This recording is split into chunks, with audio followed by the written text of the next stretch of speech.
Hello, everybody. Welcome to another episode of Legacy Leaders. Today, a little bit different. I got a young buck on the program today. Sam Clemente from Landlord Clemente is going to talk to us about his story. It's a shorter story than most people would think, simply because he's a young guy. But that doesn't mean he doesn't know what he's doing, doesn't mean he's not good at what he does. Ambition, discipline, they all come into play when you're trying to build a business. So, without further ado, I'm going to turn the microphone and the camera over to Sam so he can introduce himself. Sam, tell us about your story. Yeah, well, hey, appreciate you having me on again. I'm always open to connecting with, like-minded folks in the industry, and I appreciate you helping me build my network here. But yeah, Yeah. as you mentioned, my name is Sam Clemente. I run a small investment company, Landlord Clemente. It's a mix of a couple different things, right? So primarily started off more so for property management for, family portfolio of ours that kind of branched off into flipping some properties. A buddy of mine from high school, we kind of teamed up, saved up some cash, bought one home, flipped it, did the second. Now we're on to third and fourth. And then, as we'll probably get into, we're going to be rolling out a wholesaling arm as well to just, keep deals coming in. That way, if it's something I want to take down myself, we have kind of first look at it. Or if it's something that's going to go towards, some of the investors I work with, that's going to be an option as well. Being I'm also a licensed realtor, so I've been working with some investors both in state, out of state, and even out of the country for a little over a year now, but that's kind of the gist of it. So I'm sure we'll break it down into a little bit more of, how we got to where we are today. Well, there's a lot of different spinning wheels here. So let's get a sense of how you got started in this, right? Because you're a young guy and you got into real estate because it's a family business, but you're so interested in getting away from the family business and starting your own thing, which is admirable. But the years of experience working with the family and understanding how things work led you to, I can do this on my own. I just need somebody to help me. So you said, grabbed a friend that you went to high school with. Now you're buying properties and flipping them because he has a skill set, you have a skill set. Walk me through that mindset of how does a young guy just say, screw it. I'm going to take the jump and I'm going to do this because I kind of know what I'm doing, but screw it. I'm just going to go ahead and do it. Yeah, for sure. So it just really starts off with whatever industry you're in. The best way to learn, you just got to throw yourself in there, right? Yeah. Feed yourself to the wolves and just learn, right? Learning's the best experience. So to kind of, I guess, go back in terms of how I got my start. So this dates back to the recession of 2008. So I'm busy in third grade, I think it was, learning my times tables. My dad, he's always been more of like, the business mindset, frugal, kind of saving up money, buying stocks. He would, take our birthday money every year and put it away into a stock account, which we'll get into later. So anyways, 2008, my dad scooped up a couple rentals pretty cheap. And that was more of just, another supplement of income, right? So he had a little bit of money in a couple different places. Real estate was just to help pay for college, which I'm grateful for, Mhm. groceries, vacations, things like that. Just another stream of income to kind of support the family, right? So where I kind of came into that, for better or for worse, was my weekends, right? So every time a tenant moved out, he'd ship me over there. And over there, I mean, we had a couple properties in Cleveland Heights and Shaker Heights. I'm from the east side as well. So I'd go, do some painting, do some landscaping, and I'm like, well, I could be hanging out with my friends right now. Why do I have to go to these properties and go do this free labor, right? Because I wasn't getting paid, mind you. And he's like, oh, you'll understand one day, your sister and you are gonna, inherit these properties, blah blah blah. And at the time, I didn't really understand. I'm like, okay, well, I Mhm. don't really have a choice because I'm living with them. I don't have a car, so he's driving me to these properties. I'm doing this work, and I honestly didn't really mind the manual labor as much. I did used to have a little landscaping business in my neighborhood, so I'm no stranger to hard work and manual labor, but still wasn't the ideal way to be spending my weekend. Sometimes when some of my friends are, shooting hoops and hanging out, I'm over here, painting these homes or doing some yard cleanup, what have you. So that is where I think the seed was kind of planted was, without me even realizing it, I kind of, I guess, unconsciously saw the power of what real estate could do. Because again, it was able to Yeah. help us go on vacation, buy us some nice things, take us, to restaurants and what have you. As I'm sure some of you guys listening are familiar with, what different sources of income you're going to be able to do aside from your 9 to 5 job. So that was, first couple of years of, middle school, going these properties, doing this work for free. I'm like, what the heck? And then we kind of fast forward a little bit more, as I'm going through high school, middle school, I knew real estate was always something I wanted to get into. I was looking at it more so from the development side. So when I was even younger, before the whole rental scenario, my mom and I would love to just get in the car and go drive, look around some of the nice homes in Cleveland, whether you're in Shaker Heights, you go over, onto the lake on Lake Road. I was always just Hmm. infatuated at looking at this architecture, right? And just seeing like what goes into building these great homes. And I thought, okay, well, maybe, I'll be a home builder one day because I like, not only to see these nice homes, how beautiful they look, but you also get to see your idea come to life, right? You have a blueprint, you got people that all have different skill sets. They all come together. They build the home, they insulate it, they furnish it, things like that. So to kind of tie those two in together, as we progress, we're in high school. I'm thinking, okay, what is it that I want to do? I know it's real estate. Don't really know which route to go down because there's so many avenues, right? So again, I was like, let's just get into college and we'll figure it out then. Yeah. So end up getting into the Farmer School of Business at Miami University. Great, great time, best 4 years of my life. Met all my great friends there. But again, I still just kind of felt like not that I didn't know what I wanted to do, but it was like again, knowing that I wanted to get into this real estate world and, buy properties and own properties, there's not really a job for that, right? That's something you have to kind of do on your own, unless you want to go be a broker or an agent or go work at a development firm, which are all great options. And I still, have that in my deck of cards here. I knew I was like, okay, I got to do something myself with this entrepreneurial spirit that I have, right? So kind of started with some landscaping, and then as we got a little bit older, I would buy and resell sneakers. We was like there's a whole trend like 2016 era of buying Hmm. Jordans and things like that. So again, just really trying to tie in all these different interests with an avenue to make, a good amount of money. And the reason I always wanted to, be financially independent, I guess if you will, is just, I like to travel, I like to see the world, and I feel like in order to do that to the fullest extent, unless you have some crazy high paying job like a brain surgeon, which I don't think I was really cut out for. You got to own your own business. So that was really always the goal was like, let's figure out what we can do to get something, cooking on the side in the beginning stages of, my early 20s that could then maybe propel me into my later years. So again, with a lot of just kind of research, watching YouTube videos, going online and taking what I had known from growing up with, the couple rentals that we had and looking at some nice homes and developments in the area, I decided that we were going to flip some properties. So I had a buddy of mine. We both went to high school together. He ended up working in the trades instead of going to school, whereas I went to college. So we definitely had different, skill sets, but we were still Hmm. similar minded in the fact that we both wanted to, have nice things, not necessarily stress about money, can take vacation if you would like to and things like that. So we were brainstorming for a minute. There's a couple different, things we thought of previously before we landed on this whole flipping endeavor. But again, with his knowledge in the remodeling world, he was laying floors, installing cabinets, and then with my more so, I guess, business mindset of going through school, they teach you how to think and how to properly, not necessarily underwrite, but think through situations, work in teams, work with partners, collaborate. So again, fast forward through my 4 years of college, graduation's coming up, and we're like, all right, still kind of in the same boat of we know we want to do real estate. We don't really know which route it's going to be in terms of the 9 to 5 kind of thing, but we know that we want to get something going on the side. So we both had a little bit of money saved up. Fortunately, this kind of dates back to the intro. All those years of my dad making me put my birthday money, communion money away in this little, custodian account. I had a nice little chuck and change in there. My buddy also had essentially the same amount of money saved up. And then we just kind of put that money together. We bought our first home. That was in Maple Heights, Ohio. It was nothing crazy. It was more so a cosmetic flip. We kind of just went in there, did some floors, some paint, cabinets, touched the bathroom, kitchen. Hmm.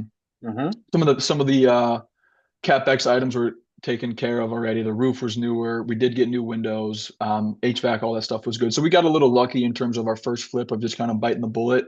We didn't have to take it all the way down to the studs. So yeah, long story short, we teamed up, we bought this home. We were doing the work ourselves, just being that we kind of used just about all of our money to buy the home and we saved a little bit for materials. So we didn't really have, enough money to pay the contractors, but we kind of knew that going in. It was like, hey, well, let's buy a house first that doesn't need a ton of work that we know we can handle the workload.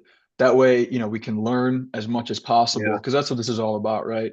Is trying to learn. That way, as we continue down the road, if we've already done a lot of these things ourselves, we know what it takes to get it done and we know the cost. That way, nobody could really tell us it costs us this much when it really costs a lot less. And just because we're some young guys, people like to think they could get one over on us.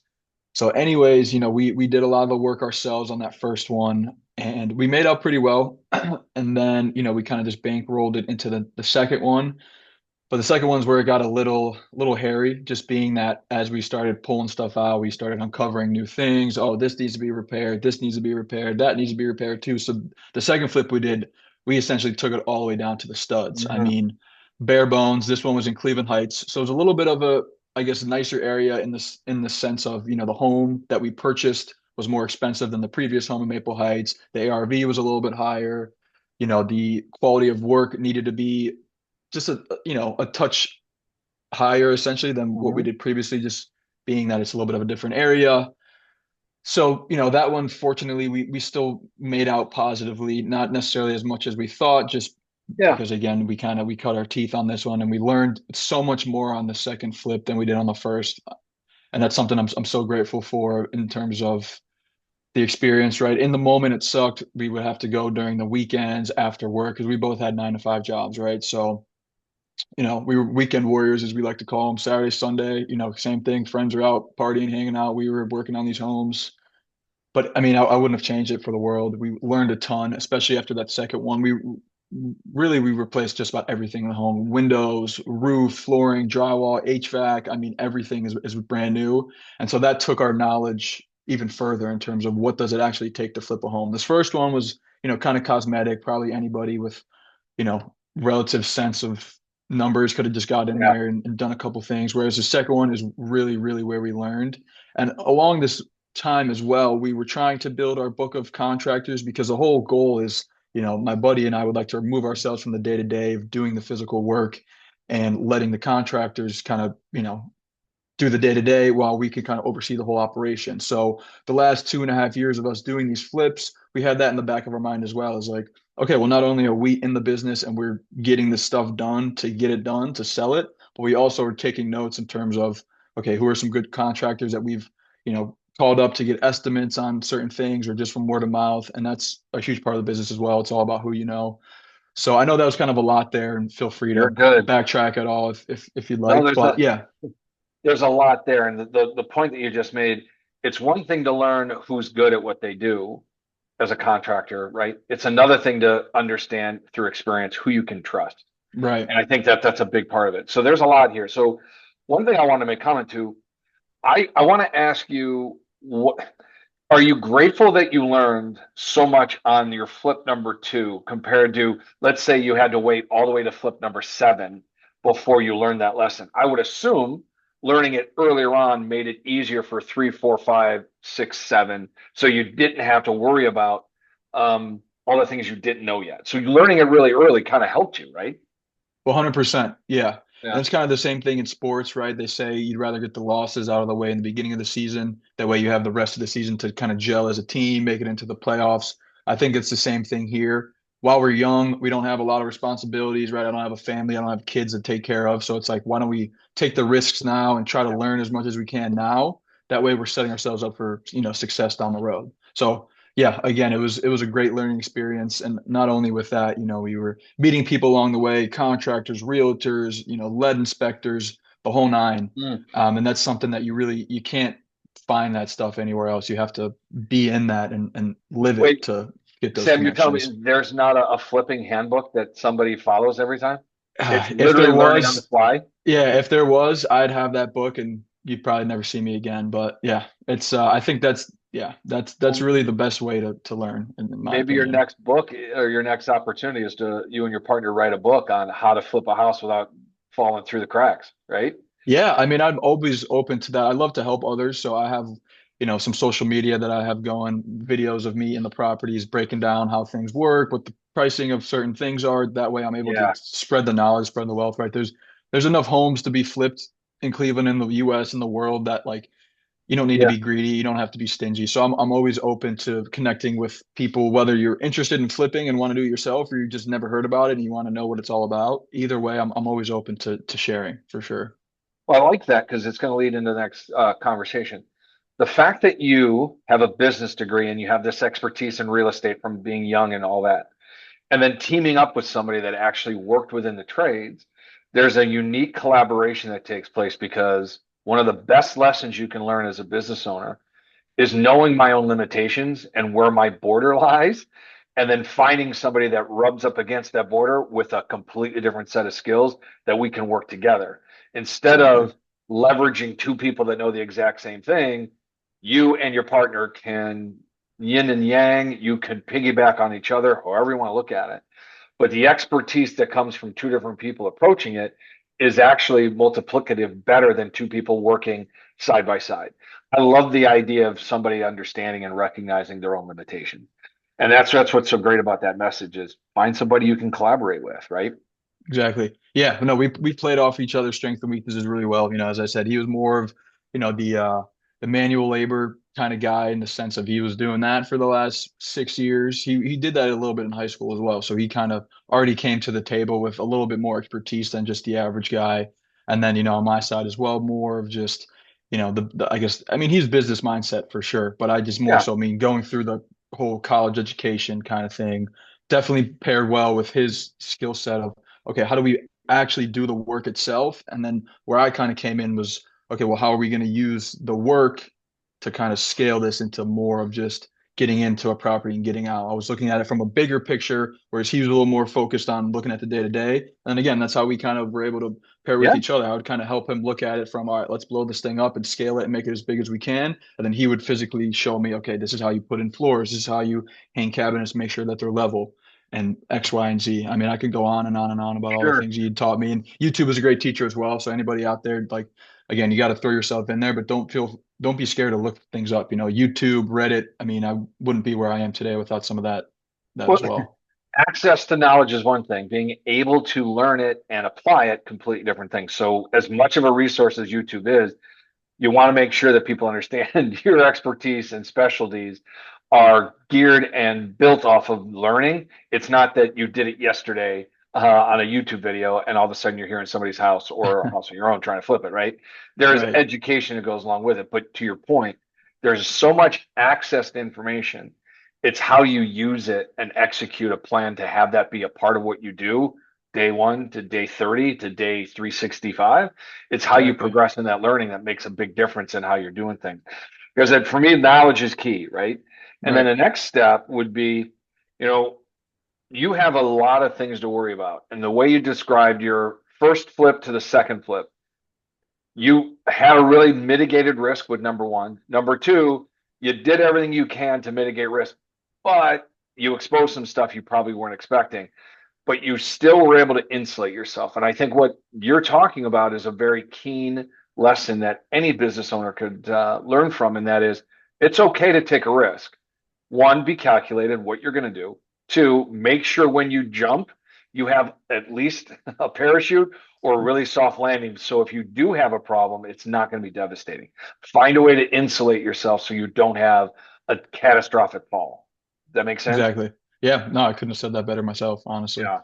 It's interesting because most people, and I said this before, they don't go to the bank and say, I want to borrow money so I can go get a job, right? They go to the bank so they can borrow money and create a business that gives them the life they've always wanted, which is Right. I want to work, but I also want to run a business. So eventually, I don't want to do the work anymore. And I think one of the motivating factors I picked up from what you said, both you and your partner bring to the table, is a desire to be really good at what you do, but also don't want to be throwing a hammer the rest of my life. So, Yeah. how do I find a contractor to do the work that my partner and I were doing at a price that makes sense for us to still make money? And that's how you scale, right? So, instead of you guys doing the work hammering, putting in the floors, the cabinets, what have you, you're going to do three of them at a time and have a crew doing all the work and you're making money as opposed to you Exactly. hammering all the time, right? So, 100%. as we're talking about that scalability, Sam, what's your next challenge? What's your next move in that direction to actually scale? Are you looking to hire people? What's the structure of the business you want to have and how's that all going to come to play? Yeah. Great question. So this is something that's, I'm still kind of building everything out in terms of where I want to be in a couple years, 5 years, 10 years. But for the next couple steps and what I'm focusing on right now in terms of, what's in front of me, I'm currently under contract on a duplex in Maple Heights. So I really want to start building my portfolio, right? Because, Mhm. the way I look at it is anybody with a couple bucks, right, can go find a distressed house on Zillow, make an offer, put some lipstick on a pig, as I like to say, and then turn around and make a profit on it, right? It's not a super complicated idea, right? But I think it Right. takes more of, the business mindseted person to, not only do flips, but approach it in terms of longevity, right? So not only do I want to do flips, but I also want to build my portfolio and have some rentals and, scale to apartments, commercial, things like that. So the way I'm going to try to break it down is for every flip that I do, I would like to buy at least a rental, whether that's single family duplex, it all kind of Okay. depends on the pricing, the location, the deal itself. So again, these first 2 years, and that was always the goal, was to start building a portfolio, just seeing, how my dad had a couple rentals. I always thought that was really fascinating. So, the first 2 years were more so learning, okay, what is it that I want to do? How am I going to get there? It's got to be myself, right? So the first two flips we did, Hmm. they each took a year, which if you talk to any real estate guru, any flipper, a year to do a flip is outrageous. That's 3 times as long as it should take. You should be able to get in and out in 3, 4 months max, right? But being that we had to do the work ourselves, we were only there on the weekends, we couldn't necessarily afford to hire anybody. That kind of, I think, almost Hmm. baked that idea into me more of like, okay, it's attainable what I want to do, but we just have to put the work in to get there. So after these 2 years of learning what we learned, meeting who we met, now we're in the position to where I could do what I always set out to do, is start building my portfolio as well. So once I get this, rental, if everything goes well, we're under contract, that's rented out, that's producing some cash flow, I'll go ahead, start looking for the next flip. And then as we start to scale, buy two flips, do two rentals, and start Hmm. blowing this whole thing up. But for right now, it was always a dream of mine to just have a rental property. I know my name's Landlord Clemente for a reason, right? So I have to live up to my name, start getting some rentals, build my portfolio while I'm doing flips at the same time. That way I have, again, multiple streams of income coming in. The flip obviously is a little bit more of a, longer wait period. You have to find a home, you have to close on it, you have to do the repairs, and then you have to put on the market, you have to sell it, go through closing. So that takes a couple months. Whereas you're getting a little bit more of a bigger cash influx on the flips, because I would like to at least make, I'd say probably $40,000 minimum on a flip.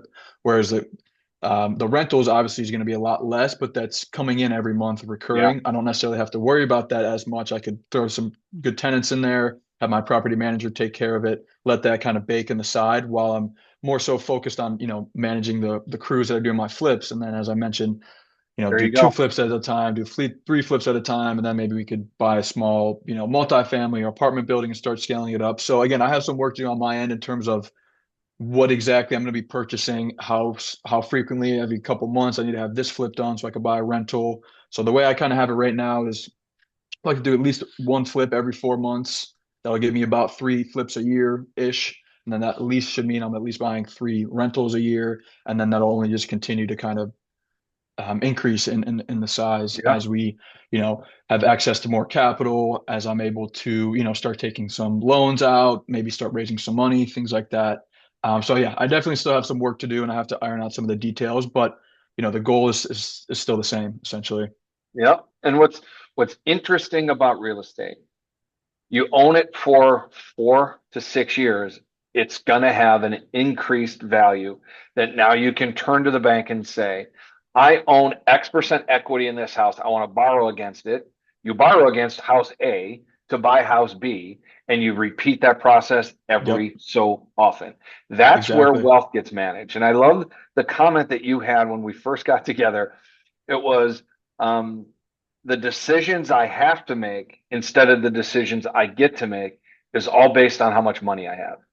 And Right. that comment really hit home with me is, all right, instead of having to make decisions, you get to make decisions because you have a portfolio, you have this business that's running and it's smooth, but you now are not burdened by the decision you have to make because of how much money you have. It's, I get to make whatever decision I want because I have money in the bank and a portfolio that allows me to do it. I'm not saying that to say you're a bad person because you're greedy, and I'm not in any stretch suggesting you're greedy. What I'm suggesting is you're a very astute and rather dedicated business person to the idea of, I want my money working for me. I don't want to work for money anymore. That's a Yeah, really solid way of looking at life. So I appreciate that. 100%. That's going to be your headline, right? Decisions you get to make instead of the decisions you have to make. Let's listen to Sam talk about what his rental and real estate portfolio looks like. So once you're done with this, I mean, I'm looking at the list of things you said. flips and rentals, property management, rentals, wholesale, real estate agent. You have a whole service of industry or a whole portfolio of industry services that you can do. Which one do you want to do? Right, like, do you always want to do? Do you always want to be a real estate agent? What's your thought process on that? And what is it the thing that's going to pinpoint you as landlord Clemente? What's the thing you want to be known for? Does that make sense? Yeah, again, great question. So in terms of, well, I guess the first question is the realtor thing, right? So the reason I got my real estate license, there's a couple reasons. The main thing was it just allows me to cut costs, right? So for any homes that I Mhm. buy on the market, typically I like to buy my properties off market, so the realtor status doesn't matter as much. But more specifically, when I sell them, after we do all the work and they're all nice and pretty, I go ahead and put it on the market.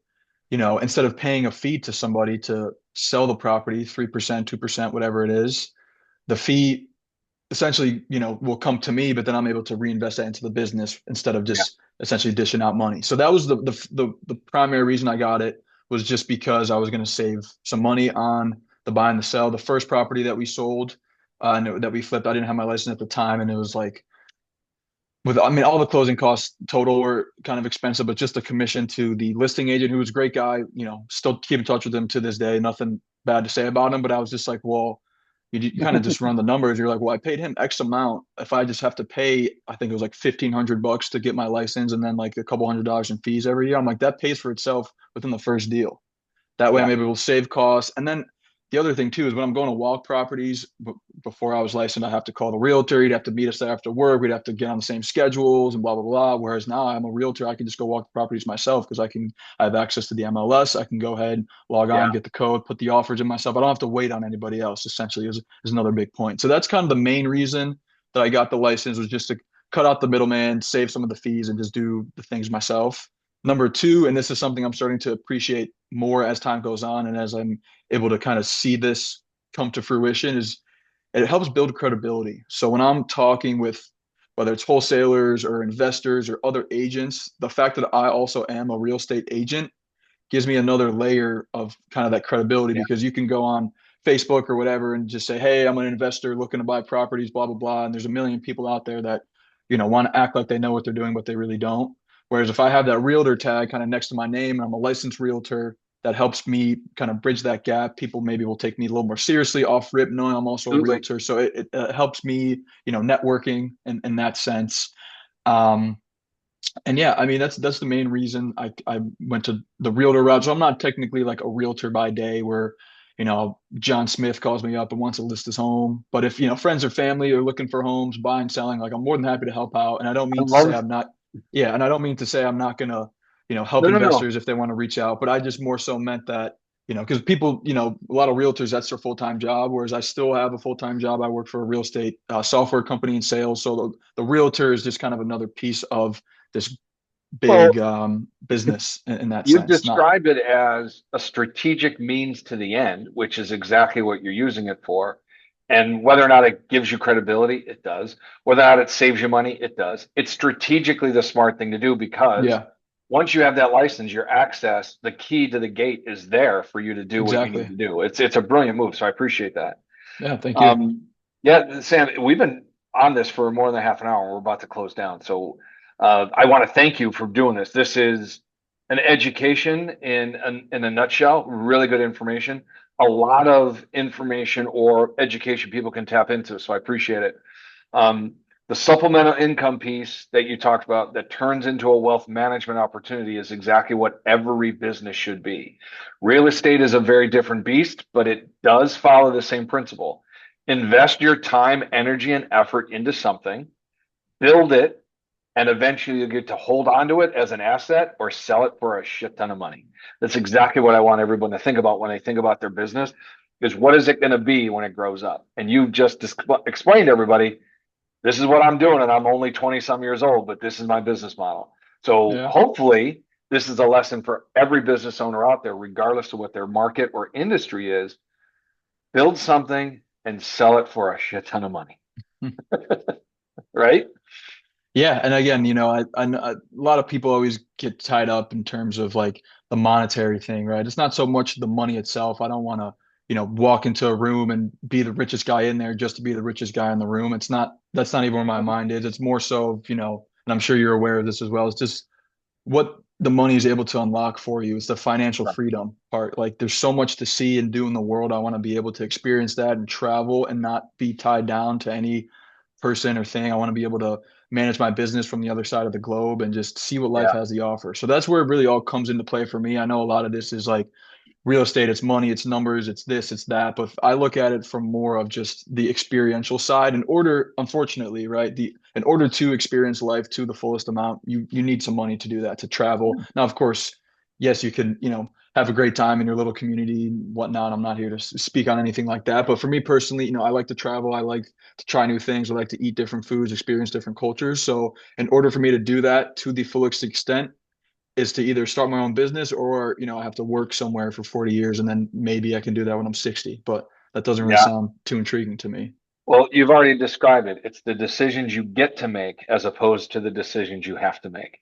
And I want to thank you for just planting that seed in every business owner's mind to say, get after it so you can get after Right. it.